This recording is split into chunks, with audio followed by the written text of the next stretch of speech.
Hello friends, आपल्या सर्वांची आवडती मालिका वचन दिले तू मला या मालिकेच्या आजच्या गुरुवार 12 मार्चच्या एपिसोडमध्ये एकानंतर एक जबरदस्त ट्विस्ट आले आहेत. आजचा एपिसोड हा पत्रकार परिषदांचा होता, न्यूज चॅनलच्या इंटरव्ह्यूचा होता. एकीकडे ऊर्जाने न्यूज चॅनलला जो इंटरव्ह्यू दिलाय तो सगळीकडे व्हायरल झाला. त्यामुळे हर्षवर्धन आणि आमदार शिर्केची चांगली जळाली. सगळीकडे विक्रांतचं नाव या प्रकरणात गोवलं गेलं. विक्रांतची बदनामी झाली आणि मग हर्षवर्धनने चक्क आमदार शिर्केला सुचवलं, जसं त्या ऊर्जाने पत्रकार परिषद घेतली तशी तुम्ही सुद्धा घ्या. आणि मग आमदार शिर्केने पत्रकारांना आपल्या घरी बोलवलं आणि त्यांना ठणकावून सांगितलं, या प्रकरणात माझ्या मुलाचा कोणता संबंध नाहीये, माझा मुलगा निर्दोष आहे. हा सगळा विरोधकांचा डाव आहे. आणि पत्रकार हे हर्षवर्धनच्या ऑफिसला सुद्धा पोहोचले आणि तेथे सुद्धा हर्षवर्धनने ऊर्जाला नौखी पत्रकार म्हणून हिणवलं की ऊर्जा फक्त ग्लॅमरच्या मागे लागली आहे. पत्रकारासमोर बोलणं आणि कोर्टमध्ये जज साहेबांसमोर बोलणं यात खूप मोठा फरक असतो. ऊर्जाला ते जमणार नाही. आणि ऊर्जाने सुद्धा हर्षवर्धनला चांगलीच धमकी दिली आहे की हर्षवर्धन कितीही मोठा वकील असला तरीसुद्धा न्यायापेक्षा मोठं, सत्यापेक्षा मोठं कुणीच नसतं. मी सत्याच्या बाजूने आहे आणि मीच जिंकणार. मग हे सगळं घडलं तरी कसं, हे जाणून घेण्यासाठी हा व्हिडिओ शेवटपर्यंत नक्की पहा. फ्रेंड्स, आजच्या एपिसोडच्या सुरुवातीलाच हर्षवर्धन आणि आदित्य हे दोघे ऊर्जाचा इंटरव्ह्यू घरी बसून टी व्हीवर पाहत असतात.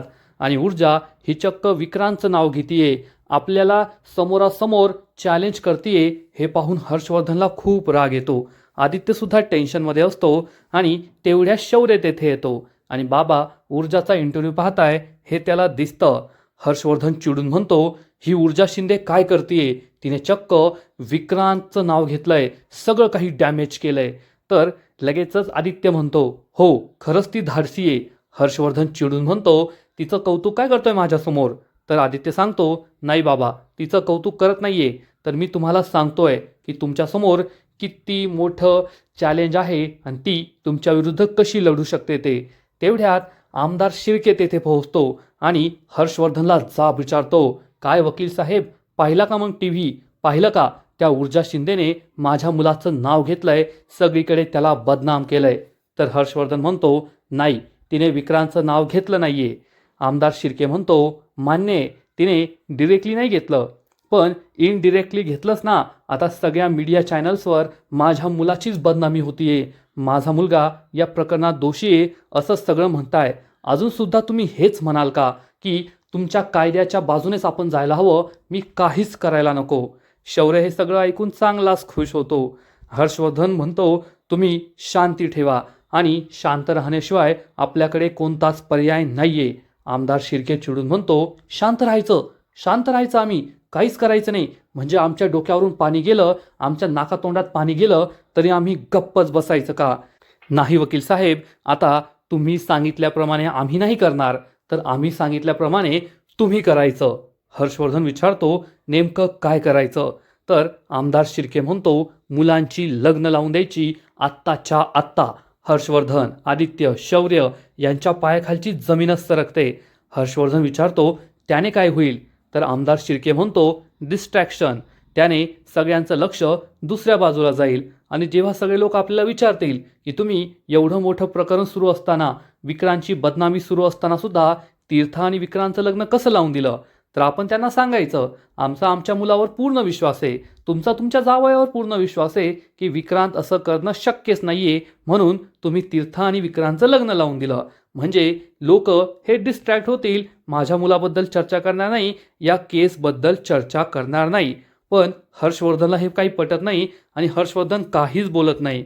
आमदार विचारतो, बोला वकील साहेब, तुमचं काय मत आहे, लावायचं ना मुलांचं लग्न.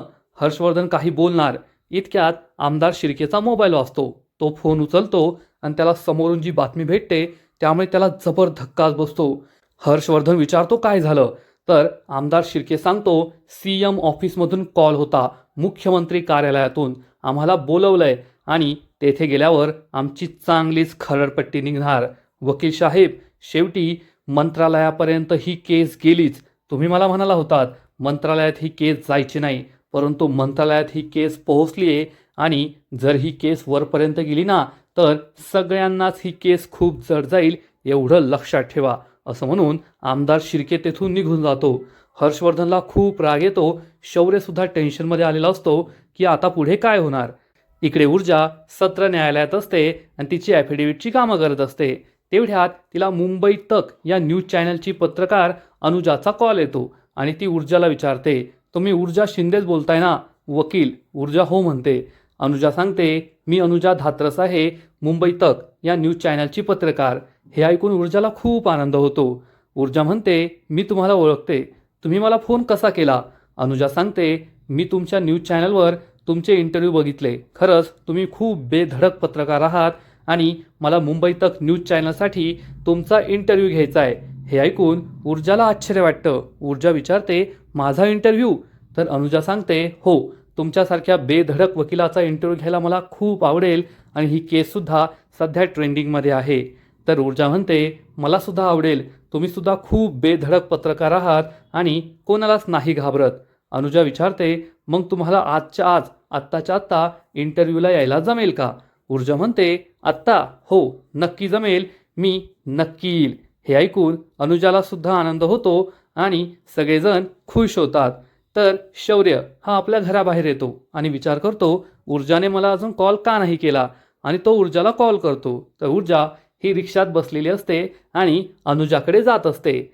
शौर्य हा ऊर्जाला विचारतो, काय झालं ऊर्जा, काय करतेस? तर ऊर्जा सांगते, तुला माहिती आहे का, मला कुणी कॉल केला होता? शौर्य विचारतो, कुणी? ऊर्जा सांगते, अनुजा धात्रस. शौर्य म्हणतो, अनुजा म्हणजे तीच मुंबई तकची पत्रकार का? ऊर्जा सांगते, हो तीच. तिने मला कॉल केला होता आणि मला इंटरव्ह्यूसाठी बोलवलंय, मी आता तिकडेच चालली आहे. शौर्य आश्चर्याने विचारतो, लगेचच्या लगेच इंटरव्ह्यू? ऊर्जा म्हणते, हो, तिने मला विचारलं आत्ता यायला जमेल का?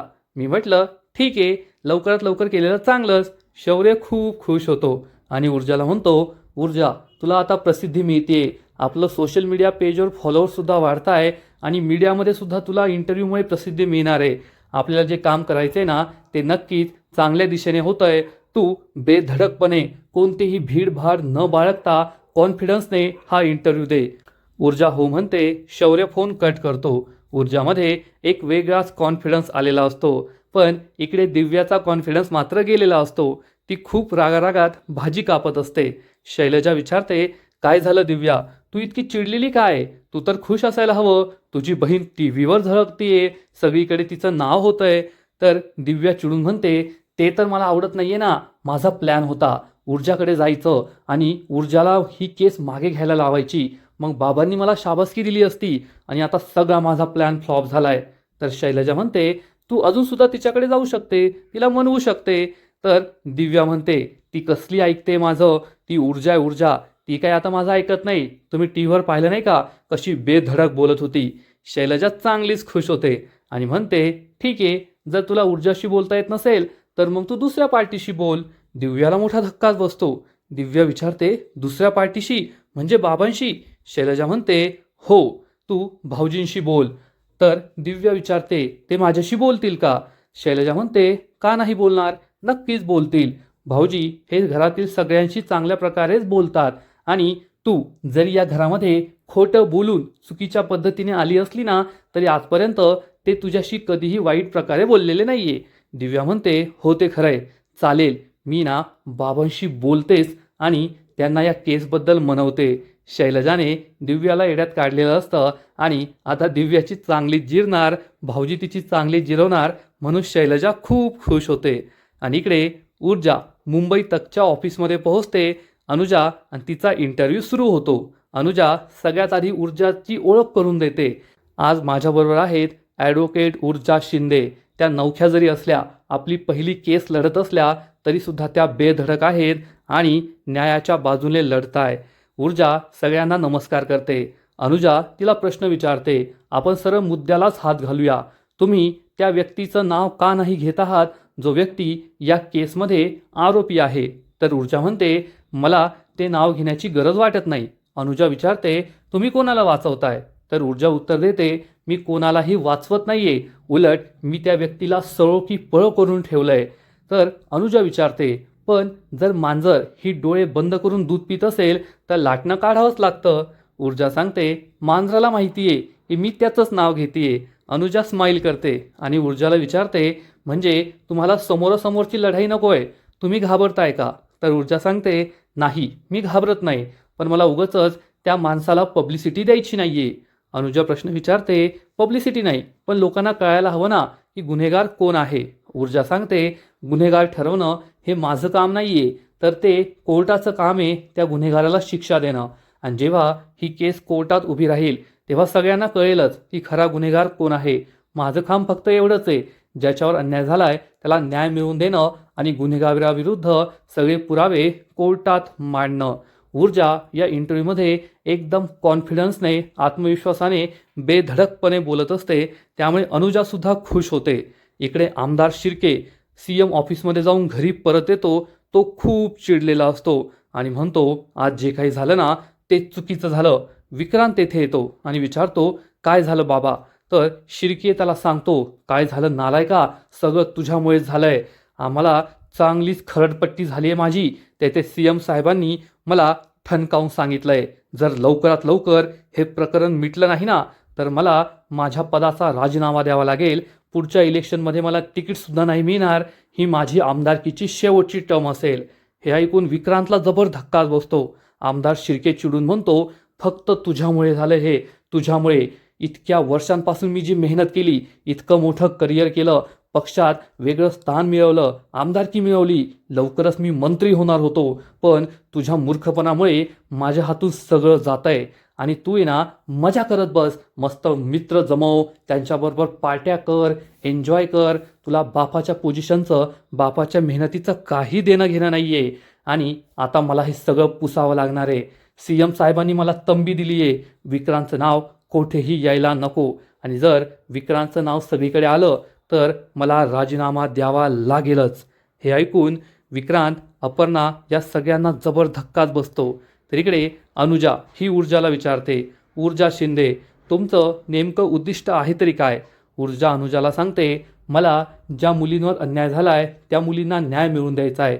गोष्ट फक्त एवढ्या केसची नाही आहे, तर हे आता माझ्या आयुष्याचं लक्ष झालंय, उद्दिष्ट झालंय. आपल्या समाजात अशा अनेक मुली आहे ज्यांच्यावर अन्याय होतोय, परंतु त्या घाबरतात.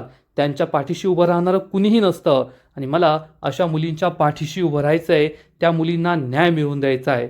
आमदार शिर्के हर्षवर्धनला कॉल करतो आणि विचारतो, बोला हर्षवर्धन साहेब, आता पुढे काय करायचं?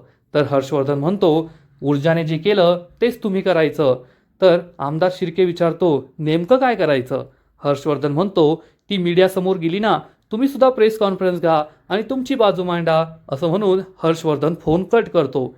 ही आयडिया आमदार शिर्केला खूप आवडते आणि आमदार शिर्के आपल्या पाटोळेला सांगतो, आत्ताच्या आत्ता सगळ्या मुख्य न्यूज चॅनलच्या सगळ्या पत्रकारांना येथे बोलवा, प्रिंट मीडियाच्या पत्रकारांना बोलवा, मला घरच्या घरी प्रेस कॉन्फरन्स घ्यायची आहे. तर हा पाटोळे विचारतो, पण साहेब घरी का? तर आमदार शिर्के म्हणतो, कारण त्या लोकांशी आमदार नाही बोलणारे, एखादा राजकीय नेता नाही बोलणारे, तर एका गरीब सालस मुलाचा बाप बोलणारे, ज्या मुलाची बदनामी होतीये, त्या मुलाची काहीही चूक नसताना त्याला मीडियामध्ये बदनाम केलं जातंय, अशा बिचाऱ्या मुलाचा बिचारा गरीब बाप त्यांच्याशी बोलणारे. असं म्हणून आमदार अशी हात जोडून सालस गरीब असल्याची ॲक्टिंग करतो आणि मग खरोखरच्या राजकारण्यासारखा, एखाद्या राक्षसासारखा हसू लागतो. तर इकडे हर्षवर्धनच्या ऑफिसमध्ये सुद्धा पत्रकारांची फौज आलेली असते आणि सगळे पत्रकार हर्षवर्धनला प्रश्न विचारतात, ऊर्जा शिंदे तुमच्या विरुद्ध उभी आहे, तुम्ही काय म्हणाल? सध्या त्या TV वर खूप झळकताय. हर्षवर्धन म्हणतो, कारण तिला तेवढंच येतं. न्यूज चॅनलच्या पत्रकारांसमोर, कॅमेरासमोर बोलणं वेगळं आणि कोर्टात उभं राहून जज साहेबांसमोर बोलणं वेगळं. त्या ऊर्जा शिंदेला एव्हिडन्स कसा मांडायचा ते सुद्धा माहीत नाहीये, कोर्टात कसं उभं राहायचं ते सुद्धा माहीत नाहीये. आणि तिला फक्त या ग्लॅमरस गोष्टी जमतात आणि तिचा माझ्यासमोर निभाव लागणार नाहीये. तर आमदार शिर्केच्या घरीसुद्धा सगळे पत्रकार पोहोचलेले असतात. आमदार शिर्के, विक्रांत, अपर्णा हे सगळे तेथे असतात आणि आमदार शिर्के हा सगळ्या पत्रकारांना सांगतो, या प्रकरणात उगाचच माझ्या मुलाला गोवलं जातंय, माझ्या मुलाचा या केसशी काही संबंध नाहीये, त्याचा आणि या केसचा 0% संबंध आहे. पत्रकार विचारतात, पण ऊर्जा शिंदेने तर तुमच्या मुलाचं नाव घेतलंय. आमदार शिर्के म्हणतो, नाही, त्यांचा इंटरव्ह्यू मी सुद्धा पाहिलाय. त्यांनी माझ्या मुलाचं नाव घेतलेलं नाहीये. उगचच तुम्ही त्या पोस्टरवर फोकस केला आणि माझ्या मुलाला बदनाम केलं. आणि माझा मुलगा बिचारा या सगळ्या प्रकरणात का अडकेल? त्या ज्या ॲडव्होकेट ऊर्जा शिंदे आहेत ना, एकदम भारी, खूप चांगले ॲडव्होकेट आहे, खूप छान बोलतात. त्या एका गरीब मुलीला न्याय मिळवून देण्यासाठी प्रयत्न करताय आणि त्यांनी माझ्या मुलाचं नाव कुठेच घेतलेलं नाहीये. पण हा सगळा विरोधी पक्षांचा डाव आहे. कारण लवकरच निवडणुका येणार आहेत ना, आणि त्या विरोधी पक्षांना माहिती आहे की ही निवडणूक मीच जिंकणार आहे. आणि ही निवडणूक मी जिंकणार म्हटल्यावर त्यांच्या हातात माझ्या मुलाची बदनामी करण्याशिवाय दुसरा कोणताच पर्याय राहिला नव्हता. म्हणून त्यांनी हे सगळं केलंय. माझा मुलगा हा अगदी धुतल्या तांदळासारखा आहे. अहो, ते माझं कुटुंब आहे, माझा मतदारसंघ, माझी चाळ, चाळीतली लोक ही माझ्या कुटुंबाची सदस्य आहेत. आणि मी एका गरीब मुलीला, जिला बाप नाहीये, तिला घरातून बाहेर काढेल, गुंड पाठवेल, असं कसं शक्य आहे? हे सगळं माझ्या विरुद्ध रचलेलं कुभांड आहे आणि मी असं कधी करूच शकत नाही. आमदार शिर्के एखाद्या ऑस्कर विनिंग अवॉर्डसारखी अवॉर्डची ॲक्टिंग करत असतो आणि पत्रकारांसमोर मी किती चांगला आहे, माझा मुलगा किती चांगला आहे, मी किती सालस आहे हे दाखवण्याचा प्रयत्न करत असतो. तर इकडे अनुजा ही ऊर्जाला प्रश्न विचारते, तुमच्यासमोर हर्षवर्धन जहागीरदार सारखे मुरलेले सिनियर वकील आहेत, तुम्ही त्यांचा सामना कसा करणार? त्यांच्या विरुद्ध तुम्ही कशा जिंकणार? तर ऊर्जा उत्तर देते, मला कोणाविरुद्ध जिंकायचं नाहीये आणि माझ्यासमोर किती मुरलेला, किती समजूतदार, किती मोठा वकील आहे, त्यापेक्षा मी सत्याच्या बाजूने आहे की नाही ते माझ्यासाठी जास्त महत्त्वाचं आहे. आणि सत्य हे कोणापेक्षाही मोठं असतं, कोणत्याही वकिलापेक्षाही मोठं असतं. त्यामुळे माझ्यासमोर कुणीही असलं तरी माझी बाजू सत्याची आहे आणि मी जिंकणार हे मी ठणकावून सांगते. तर इकडे हर्षवर्धनला पत्रकार प्रश्न विचारतात, तुमच्यासमोर ऊर्जा शिंदेचं मोठं आव्हान आहे, हे आव्हान तुम्ही कसं पार करणार?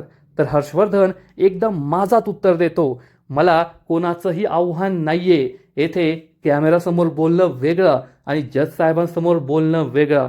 त्या ऊर्जा शिंदेला कोर्टात कशी केस लढायची ते सुद्धा माहिती नाहीये.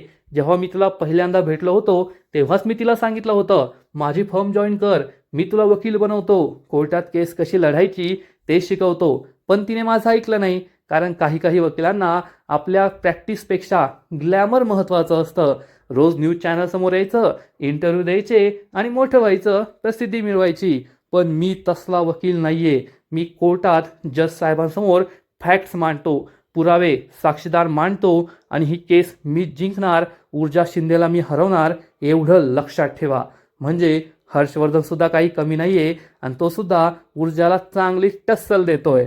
आणि इकडे आमदार शिर्के आपल्या मुलाचे, विक्रांतचे गुणगान करू लागतो की माझा मुलगा हा अगदी तरुण, उमद असं नेतृत्व आहे. आजपर्यंत माझ्या मुलाने एवढ्या कमी वयात जनतेची जेवढी कामं केली आहेत ना, तेवढी कुणी केली आहेत का सांगा मला. आणि याच गोष्टीचा त्या विरोधकांनी धसका घेतलाय की माझा मुलगा जर निवडणुकीत उभा राहिला तर त्यांचं डिपॉझिट जप्त होईल. म्हणून माझ्या मुलाचं करिअर उमलण्याआधीच माझ्या मुलाचं करिअर उद्ध्वस्त करण्यासाठी त्या माणसांनी हे कुभांड रचलंय, हे सगळं षडयंत्र रचलंय. पण मी तुम्हाला सांगतो, एक आमदार म्हणून नाही, एक बाप म्हणून नाही, तर एक तटस्थ व्यक्ती म्हणून सांगतो की विक्रांत खूप चांगला मुलगा आहे आणि त्याचा या प्रकरणाशी काहीही संबंध नाहीये. आणि शिर्केंच्या रक्तातच असले गुण नाहीये, शिर्के असं कधी करूच शकत नाही, असं म्हणून तो आपल्या मुलाची खूप बाजू घेतो. विक्रांत सुद्धा खुश होतो. आणि इकडे हर्षवर्धन हा स्वतःचा मोठेपणा करत असतो. पत्रकार त्याला विचारतात, मग तुम्ही ऊर्जा शिंदेला हरवणार का? ही केस जिंकणार का? तर हर्षवर्धन म्हणतो, 100% ही केस मीच जिंकणार, मला कुणीच हरू शकत नाही.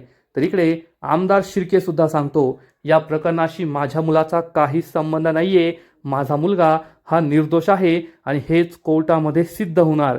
तर इकडे ऊर्जा ही मुंबई तक न्यूज चॅनलला सांगते, या केसमध्ये जो दोषी आहे त्याला मी शिक्षा मिळवूनच देणार. ज्या बिचाऱ्या मुलीवर अन्याय झाला आहे तिला मी न्याय मिळवून देणार. माझी बाजू सत्याची आहे, न्यायाची आहे आणि न्यायदेवता आमच्या बाजूनेच न्याय देणार. आणि आजचा एपिसोड येथेच संपतो. फ्रेंड्स, खरंच वचन दिले तू मला ही मालिका स्टार प्रवाहाच्या इतर मालिकांपेक्षा खूप वेगळी आहे आणि सध्या ही मालिका एकानंतर एक जबरदस्त ट्विस्ट दाखवते. आजचा एपिसोड तर खूपच भारी होता, यात शंका नाही. आजचा एपिसोड तर भारी होता, परंतु या मालिकेचा पुढील एपिसोड आणखीन भारी असणारे, आणखीन मोठा ट्विस्ट त्या मालिकेत येणारे. मग नेमकं घडणार तरी काय? तर फ्रेंड्स, ऊर्जा, हर्षवर्धन आणि आमदार शिर्केचा इंटरव्ह्यू घेतल्यानंतर हे सगळे पत्रकार चक्क इन्स्पेक्टर गुळगुत्तेचा इंटरव्ह्यू घ्यायला जातील आणि त्याला विचारतील, ऊर्जा शिंदेने सांगितलंय की तुम्ही या केसचे इन्चार्ज आहात, तुमच्याकडे सगळ्या प्रश्नांची उत्तरं आहेत. त्यामुळे गुळगुत्ते चांगलाच घाबरणार की आता या पत्रकारांना काय उत्तर द्यायचं.